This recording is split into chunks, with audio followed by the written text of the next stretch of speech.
9장 13절부터 18절까지 말씀으로 성령을 따라 행하라, 성령을 따라 행하라, 이런 제목으로 말씀의 은혜를 나누고자 합니다. 신앙생활을 하다 보면 비본질적인 것에 붙잡혀 본질적인 것을 놓치는 경우를 보게 됩니다.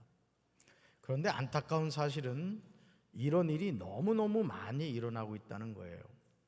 이것은 마귀가 가장 노리는 꼼수입니다. 우리는 누구나 감정이 있습니다. 감정이란 사전적인 의미는 이런 거예요. 어떤 현상이나 일에 대하여 일어나는 마음이나 느끼는 기분, 이걸 뭐라고요? 감정이라고 합니다. 감정. 이것은 나쁜 것이 아니죠.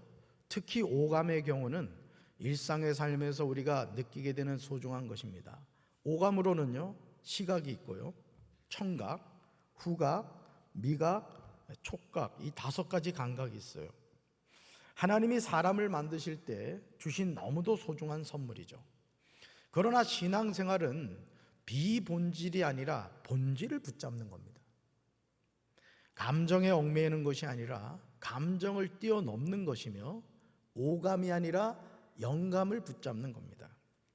하지만 제가 목회를 하면서 많은 성도들의 삶을 통해서 보게 되는 것은 이런 것과 달랐습니다. 본질적인 것보다는 비본질적인 것들에 더욱 신경을 써요. 자신의 감정에 충실합니다. 영감보다는 오감에 빠져서 세속적인 삶을 살아가요. 사랑하는 성도 여러분, 한번 읽어볼까요? 신앙생활은 내 성질대로 하는 것이 절대 아닙니다. 이건 복음은 아니에요. 복음은 아니지만 신앙생활은 내 성질대로 하는 것이 절대 아니다. 갈라디아서 2장 20절에서 바울이 고백한 말씀은 예수 그리스도로 죄 사함을 받아 구원을 받은 하나님의 자녀로서 우리가 명심해야 할 내용입니다. 우리 세 번역으로 같이 한번 읽어봅니다. 나는 그리스도와 함께 십자가에 못 박혔습니다. 이제 살고 있는 것은 내가 아닙니다. 그리스도께서 내 안에 살고 계십니다. 내가 지금 육신 안에서 살고 있는 삶은 나를 사랑하셔서 나를 위하여 자기 몸을 내어주신 하나님의 아들을 믿는 믿음 안에서 살아가는 것입니다. 아멘. 만약 우리가 이렇게 고백하지 못한다면 우리는 거듭난 그리스도인이 아닙니다. 더 정확하게 말씀을 드린다면 우리는 그리스도인이라 할 수가 없습니다. 오늘 명품이 하는 짝퉁 제품이 많듯이 가짜 그리스도인이 얼마나 많습니까? 바울이 고백하는 내용은 미사여구가 아닙니다. 그의 삶을 통하여 깨닫게 된 사실이고, 바울은 실제로 그런 삶을 살았어요. 그러기에 바울이 고백하는 모든 내용은 예수 그리스도를 믿음으로 거듭난 그의 삶이었습니다. 사도 바울은 내가 지금 육신 안에서 살고 있는 삶은 나를 사랑하셔서 나를 위하여 자기 몸을 내어주신 하나님의 아들을 믿는 믿음 안에서 살아가는 것이라고 고백합니다. 이것이 거듭난 그리스도인의 거짓이 없는 진짜 고백입니다. 율법으로 의롭게 되려고 하는 사람은 그리스도에게서 끊어지고 은혜에서 떨어져 나간 사람입니다. 율법은 우리를 구원하지 못합니다. 율법은 우리가 죄인임을 깨닫게 합니다. 우리는 성령을 힘입어서 믿음으로 의롭다고 하심을 받을 소망을 간절히 기다립니다. 이것은 성령의 도우심이 없이는 불가능한 일인 거예요. 그래서 목회도 성령의 이끌림을 받아야 되고 신앙생활도 성령의 이끌림을 받아야 되는 거예요. 아멘이십니까? 제가 여러 번 말씀을 드렸지만 수영장에 가보세요. 수영을 잘하는 사람은 물을 많이 튀기지 않습니다. 행동 하나, 포즈 하나가 너무 자연스러워요. 물에 자신의 몸을 완전히 맡기기 때문에 수시간 동안 수영을 해도 지치질 않습니다. 오늘 우리가 신앙생활하면서 왜 나가 떨어집니까? 내 힘과 내 능력으로 하려고 해서 그런 거예요. 여러분, 오늘 우리 찬양대 찬양을 했습니다만 찬양도요, 가장 듣기 좋은 찬양이 뭔지 아십니까? 너무 막 애쓰지 않는 그런 찬양이 사실은 좋은 거예요. 신앙생활도 마찬가지예요. 신앙생활도 하나님의 은혜로 하는 겁니다. 아멘이십니까? 하나님이 도와주셔야 되는 거예요. 할렐루야. 그러므로 그리스도 예수를 믿는 사람에게는 할례를 받았다든지 받지 않았다든지 하는 것이 중요하지 않고 오직 사랑으로 표현되는 믿음만이 중요합니다. 그러나 안타깝게도 지금도 적지 않은 사람이 할례를 받았느냐 할례를 받지 않았느냐에 붙잡혀서 형제를 판단합니다. 십자가의 걸림돌에 스스로 넘어집니다. 사랑하는 성도 여러분, 우리가 예수 그리스도를 영접하고 그 이름을 믿음으로 하나님의 자녀가 되었다는 것은 십자가의 걸림돌이 제거되었다는 것을 의미합니다. 누구든지 주의 이름을 부르는 자마다 멸망하지 않고 영생을 얻게 된 줄로 믿습니다. 갈라디아서 5장 13절에서 바울은 거듭난 그리스도인의 삶에 관하여 전합니다. 우리 말씀 같이 읽습니다. 형제들이여, 하나님께서 여러분을 부르셔서 자유인이 되게 하셨습니다. 그러나 그 자유를 육체의 욕망을 채우는 기회로 삼지 말고 사랑으로 서로 섬기십시오. 아멘. 따라합시다. 사랑으로 서로 섬기십시오. 아멘. 율법에 매여서 죄의 종노릇으로 살면서 살던 우리에게 하나님이 주신 것이 무엇입니까? 자유입니다. 자유. 그러니까 여러분, 주님이 주신 이 자유를 누리시길 바라요. 아멘이십니까? 우리가 예수님을 믿기 전에는 수없이 많은 것에 붙잡혔잖아요. 여러분, 예수 믿지 않은 사람은요, 이사도 마음대로 못합니다. 이사 날짜가 있어요. 오늘은 손 없는 날, 그날만 이사를 한다고요. 그러나 우리 예수 믿는 사람은 오밤중에도 이사를 하고 새벽에도 이사를 하고 아무 때나 이사를 하는 거예요. 왜? 우리는 그런 거에 얽매이지 않는단 말이에요. 아멘이십니까? 그러니까 여러분이 신앙생활 할 때도 이 주님이 주신 자유를 누리시란 말이야. 이래서 안 되고 저래서 안 되고 뭐에 매이고 이런 신앙생활이 아니라 주님이 주시는 그 자유를, 그 기쁨을 누리시는 거예요. 아멘. 예수님의 보혈로 죄에서 자유를 얻게 해주셨습니다. 그런데 그 자유로 육체의 욕망을 채우는 기회로 삼으려고 하는 사람이 있어요. 하나님이 주신 자유는 사랑으로 서로 섬기는 데 사용해야 할 줄로 믿습니다. 사랑하는 성도 여러분, 하나님의 자녀는 하나님이 주신 선물인 오감도 하나님의 영광을 위하여 사용해야 돼요. 화가 난다고 화를 내고 기분 나쁘다고 기분 나쁜 대로 행동하면 그런 사람을 누가 성숙한 사람이라고 할 수 있겠어요? 그러니까 여러분이 신앙생활 하면서 내 자신이 생각하는 것, 내 자신이 바라보는 것, 내 자신이 듣는 것, 내 자신이 느끼는 것도 성령으로 분별할 수 있어야 된다 이거예요. 아멘이십니까? 히브리서 12장 2절에서 히브리서 기자는 우리에게 중요한 사실을 전해줍니다. 우리 2절, 12장 2절 같이 읽습니다. 믿음의 주여 또 온전하게 하시는 예수를 바라보자. 그는 그 앞에 있는 기쁨을 위하여 십자가를 참으사 부끄러움을 개의치 아니하시더니 하나님 보좌 우편에 앉으셨느니라. 아멘. 예수님은 믿음의 주가 되시고 온전하게 하시는 이가 되십니다. 그런데 우리가 바라봐야 하는 예수님은 자기 앞에 있는 기쁨을 위하여 십자가를 참으셨다는 것. 여러분, 우리는요 이런 생각을 합니다. 예수님이 십자가에 못 박혀 돌아가실 때 실제로 그런 생각을 한 사람들이 많았어요. 예수님은 아프질 않았다는 거죠. 왜? 그분은 성자 하나님이시기 때문에 아픈 척 했다는 거예요. 고통스럽지 않았다는 거예요. 그러나 인간들 때문에 고통스러운 척 했다는 거예요. 연기를 했다는 거예요. 그러나 그렇지 않습니다. 우리 예수님은 참 하나님이시지만 참 사람이셨어요. 고통을 아셨고 병듦을 아셨고 눈물을 아신 분이세요. 다시 말해서 예수님이 십자가에 못 박혀 돌아가실 때 참으셨다는 거예요. 여러분, 누구 때문에? 나 같은 죄인 때문에. 예수님도 참으셨다고요. 죄인을 구원하시려고, 죄인들의 죄 문제를 해결해 주시려고 예수님이 참으셨다는 거예요. 심지어 부끄러움을 개의치 아니하셨어요. 여러분, 성화에 보면 예수님이 중요한 부위를 이렇게 가리고 있죠. 그러나 여러분, 십자가형은요 가장 고통스럽게, 가장 수치스럽게 사람을 죽이는 사형 방법이었어요. 그러니 누가 그 부끄러운 부분을 가리게 해주겠어요? 하나님이신 그분이, 독생자 예수님이신 그분이, 만왕의 왕이신 그분이 십자가에 벌거벗겨진 채로 고통스럽게 죽어가고 있는 거예요. 그런데도 그 부끄러움을 어떻게 하셨다고요? 참으셨다. 우리의 구원이 그냥 쉽게 주어진 것이 아니에요. 십자가를 참으셨고 부끄러움을 개의치 않으셨다는 거예요. 그러니까 여러분, 우리가 신앙생활도 마찬가지인 거예요. 참는 거예요. 부끄러움을 개의치 않는 거예요. 언제까지? 주님의 품에 안길 때까지. 아멘이십니까?